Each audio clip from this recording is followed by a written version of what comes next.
Another ship, another seizure, and a diplomatic clock that is running out fast. Ladies and gentlemen, the tension between the United States and Iran, it is not slowing down. In fact, it is moving far beyond the unexpected limit. This time, it is happening far away from the usual conflict zone, though, in the vast waters between Sri Lanka and Indonesia. A direct operation unfolded. The United States Navy reportedly boarded and seized an Iranian oil tanker identified as MT Tiffany. No warning shots, no resistance, just a silent boarding in international waters. And here is what is making this whole incident so significant. This is not just any ship. Officials say that this could carry nearly 2 million barrels of crude oil, a massive quantity, enough to impact supply chain, enough to generate revenue. Now here, according to Pentagon, this was a right of visit maritime interdiction.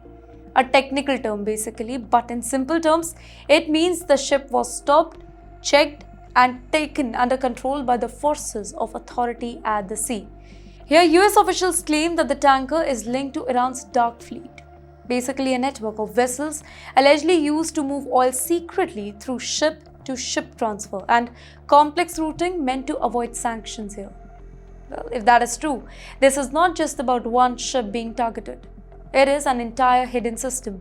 But what is raising even more eyebrows is the pattern here, because this is not an isolated incident. Just days earlier, another vessel, the MV Tauska, it was reportedly seized near the Strait of Hormuz. Well, that operation was even more aggressive, involving warning fires before the boarding took place.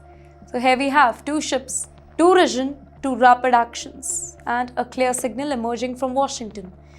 The United States is widening its maritime enforcement reach, and that too far beyond the traditional hotspot in the Gulf.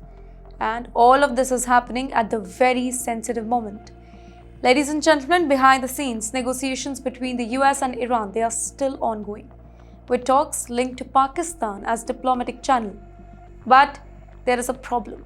A fragile ceasefire window is set to expire on April 22nd, which might have been extended, but that deadline, it is bringing in a lot of questions. Because ships are being seized, negotiations are still underway, and the question that becomes unavoidable: is diplomacy still in control?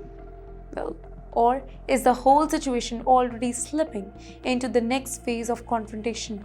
Here, one thing is definitely clear.